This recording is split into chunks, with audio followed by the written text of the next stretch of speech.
తెలంగాణ రాష్ట్ర వ్యాప్తంగా బీజేపీ రాష్ట్ర అధ్యక్షుడు రామచంద్రరావు పర్యటనలు చేస్తూ ఉన్నారు. జిల్లాల పర్యటనలతో పార్టీలో జోష్ నింపుతున్నారు. జిల్లాలో పర్యటన భాగంగా ఆపరేషన్ ఆకర్ష్కు బీజేపీ తెరలేపింది. దీంతో బీజేపీ వైపు ఇతర పార్టీ నేతలు అట్రాక్ట్ అవుతున్నారు. పార్టీలో చేరేందుకు ముఖ్య నేతలతో చర్చిస్తున్నారు. కొందరు రాష్ట్ర నేతలతోనూ మరికొందరు జాతీయ నేతలతోనూ మంతనాలు జరుపుతున్నారు. దీంతో రాష్ట్ర బీజేపీలో మునుపెన్నడు లేని జోష్ కనిపిస్తుంది. రైట్గా తెలంగాణ వ్యాప్తంగా బీజేపీ రాష్ట్ర అధ్యక్షుడు రామచంద్రరావు పర్యటనలు చేస్తున్నారు. ఇందులో భాగంగా పార్టీ కార్యకర్తల్లో నేతల్లో కూడా జోష్ నింపుతున్నారు. ఇదే విషయానికి సంబంధించి లేటెస్ట్ అప్డేట్స్ తో మా ప్రతినిధి ఆర్కే సిద్ధంగా ఉన్నారు. ఆర్కే, దీపిక, ఏదైతే బీజేపీ రాష్ట్ర అధ్యక్షుడిగా కొత్తగా ఎన్నికైన తర్వాత రామచంద్రరావు జిల్లా పర్యటన చేస్తున్నారు. ప్రధానంగా ఏంటంటే ఏదైతే జిల్లాలలో పార్టీ ఏదైతే బలహీనంగా ఉందో ఆ బలహీనమైన పార్టీని బలోపేతం చేసే దిశగా జిల్లాల పర్యటన. మొదటిగా ఏదైతే ఉత్తర తెలంగాణలో పార్టీ బీజేపీ పార్టీ బలంగా ఉన్నప్పటికీ దక్షిణ తెలంగాణలో పార్టీ చాలా వీక్గా ఉంది. అందుకే తన మొదటి పర్యటనలో దక్షిణ తెలంగాణలో ఆయన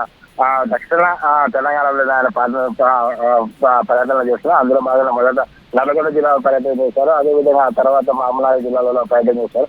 మహబూబ్నగర్ జిల్లాలో పర్యటన చేసిన తర్వాత చూస్తున్నాం అనేక జిల్లాల పర్యటనలు చేస్తున్న నేపథ్యంలో ఇటు పార్టీ క్యాడర్లోనూ నాయకుల్లోనూ ఒక ఉత్తేజం జోషి నింపుతున్నారు. పార్టీ నాయకులకు కార్యకర్తలకు ఒక భరోసా ఇస్తూ అదేవిధంగా పార్టీని బలోపేతం చేసే బూత్ స్థాయిలోనే పార్టీని బలోపేతం చేస్తున్నారు. బీజేపీ గతంలో కంటే ఇప్పుడు బలంగా తయారు చేసే లక్ష్యంగా ఆయన ముందుకు పోతున్నారు. కాబట్టి ఇప్పటి వరకు ఏదైతే జిల్లా పర్యటన చేస్తున్నారో ఆ జిల్లా పర్యటనలో చూస్తున్నారు చాలా మంది నాయకులు కూడా పార్టీలో చేరుతున్నారు. పార్టీలో చేరుతున్న నేపథ్యంలో వారికి భరోసా కూడా ఇస్తున్నారు. రాబోయే రోజుల్లో ప్రత్యామ్నాయంగా కాంగ్రెస్ తెలంగాణలో అధికారంలోకి వచ్చేటప్పుడు అధికారానికి మేము ఉండగా గతంలో ఏదైతే బీజేపీ ఇటు అదేవిధంగా Congress BRS party Congress party రెండు పార్టీలు ఏదైతే ఉన్నావో రెండు పార్టీల పాలన చూశారు. ఇప్పుడు బీజేపీ పాలనలు చూడడానికి తెలంగాణ ప్రజలు సిద్ధంగా ఉన్నారు అనేది ప్రజలకు బలంగా తీసుకున్న నేపథ్యంలో ఇటు అనేక మంది నాయకులు కూడా బీజేపీ వైపు ఆకర్షణలు అవుతున్నారు. అందులో భాగంగానే ఎక్కడైతే దక్షిణ తెలంగాణలో బలహీనంగా ఉంటుందో ఆ బలహీనంగా ఉన్న తెలంగాణలోనే బలం పడేందుకు ఊహారచన అయితే చేస్తున్నారు. అందులో భాగంగానే ఇప్పుడు చూస్తున్నాము దక్షిణ తెలంగాణ ప్రధానంగా మహబూబ్నగర్ జిల్లాలోనే దాదాపుగా 9 నుండి 10 మంది దాకా బీఆర్ఎస్ మాజీ ప్రజాప్రతినిధులు బీజేపీ పార్టీలో చేరేందుకు సిద్ధంగా ఉన్నారని ఊహాగానాలు వినిపిస్తున్నాయి. ప్రచారం జరుగుతుంది. అయితే ఇప్పటి వరకు మనకు తెలిసిన సమాచారం అయితే మాజీ ఎమ్మెల్యే గువ్వల బాలరాజు అదేవిధంగా అల్లంపూరి ఎమ్మెల్యే అయిన అబ్రహాం కూడా పార్టీలో చేరుతారని ఊహాగానాలు అయితే వినిపిస్తున్నాయి. ప్రచారం జరుగుతుంది. కాబట్టి అదేవిధంగా మరి జనార్దన్ రెడ్డి, మహిపాల్ రెడ్డి, అదే యాదవ్ వీళ్ళందరూ బీఆర్ఎస్ పార్టీ నుంచి వీడి బీజేపీ పార్టీలో చేరేందుకు సిద్ధంగా ఉన్నారని ఊహాగానాలు అయితే మనకి వినిపిస్తున్నాయి. కాబట్టి గతంలో కంటే ఇప్పుడు బీజేపీ రాష్ట్రంలో బలపడుతుంది. ఆ బలపడుతున్న నేపథ్యంలో రాష్ట్ర నేతలు అదేవిధంగా రాష్ట్రాల కూడా నేతలు చేరేందుకు ఇష్టపడుతున్నారు. కాబట్టి ఇటు పార్టీని బలోపేతం చేస్తూ రాష్ట్ర వ్యాప్తంగా రాష్ట్ర అధ్యక్షుడు రామచంద్ర జిల్లా పర్యటన చేస్తూ పార్టీని బలోపేతం చేస్తూ ఒకవైపు చేస్తూనే మరోవైపు స్థానిక సంస్థ ఎన్నికలు క్యాడర్ని చేస్తున్న నేపథ్యంలోనే స్థానిక సంస్థల ఎన్నికల్లో ప్రధాన లక్ష్యంతోనే ముందుకు పోతూ నాయకులను ఆకర్షిస్తున్నారు. ఆ నాయకులను పార్టీలోనికి ఆవస్తున్నారు. ఒకవైపు పార్టీలోనికి వచ్చేందుకు ఇటు రాష్ట్ర నాయకులు చాలామంది కూడా ఇటు రాష్ట్ర అధ్యక్షునితో పాటు అదేవిధంగా కేంద్ర నాయకత్వంతోనూ ప్రధానంగా వాళ్ళు టచ్లోనికి వెళ్ళినట్టు కూడా తెలుస్తుంది. ఎందుకంటే ఇటు రాష్ట్ర నాయకులతో పంతనాలు ఇప్పటికే చాలామంది మాజీ ఎమ్మెల్యేలు అదేవిధంగా మాజీ ప్రజాప్రతినిధులు చాలామంది కూడా రాష్ట్ర అధ్యక్షునిగా సంప్రదింపులు చేస్తున్నారు. పార్టీలో వస్తాము అనే విధంగా సంకేతాలు కూడా పంపుతున్నట్టు తెలుస్తుంది.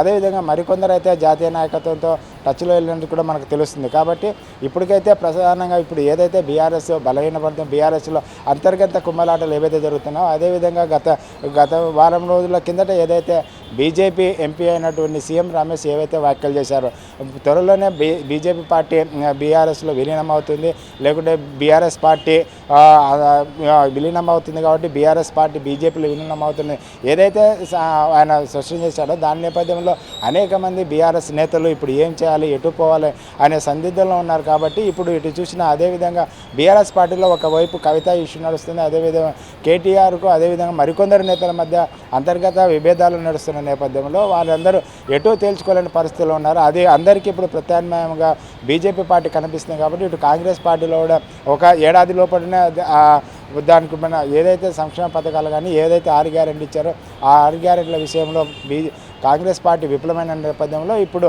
అందరూ ప్రతి ఒక్కరు బీజేపీ పార్టీ వైపు చూస్తున్నారనేది బీజేపీ నేతలు. అదేవిధంగా ఎక్కడ జిల్లా పర్యటన రామచంద్రరావు కూడా అదే చెప్తున్నారు. ఇప్పుడు ఒక అన్ని పార్టీలకు ఇప్పుడు బీఆర్ఎస్కి అదేవిధంగా కాంగ్రెస్ పార్టీకి అవకాశం ఇచ్చారు. అదేవిధంగా ఒక్కసారి మాకు అవకాశం ఇవ్వనని కూడా అంటున్నారు. అదే లక్ష్యంగా స్థానిక సంస్థల ఎన్నికల నేపథ్యంలో స్థానిక సంస్థల ఎన్నికలు ఏదైతే ఉందో ఆ ఎన్నికల్లో ఎక్కువ సీట్లు గెలుస్తుంటే రాబోయే రోజుల్లో మనం అధికారంలోకి వచ్చి ఇదే తొలిమెట్టుగా వాళ్ళు భావిస్తున్నారు. కాబట్టి స్థానిక సంస్థల ఎన్నికలు ఒక దృష్టిలో పెట్టుకొని అదేవిధంగా అనేక మంది ఎవరైతే నాయకులు వస్తున్నారో వారిని పార్టీలోనికి ఆహ్వానించదు. Right Ramakrishna, thanks for the latest update.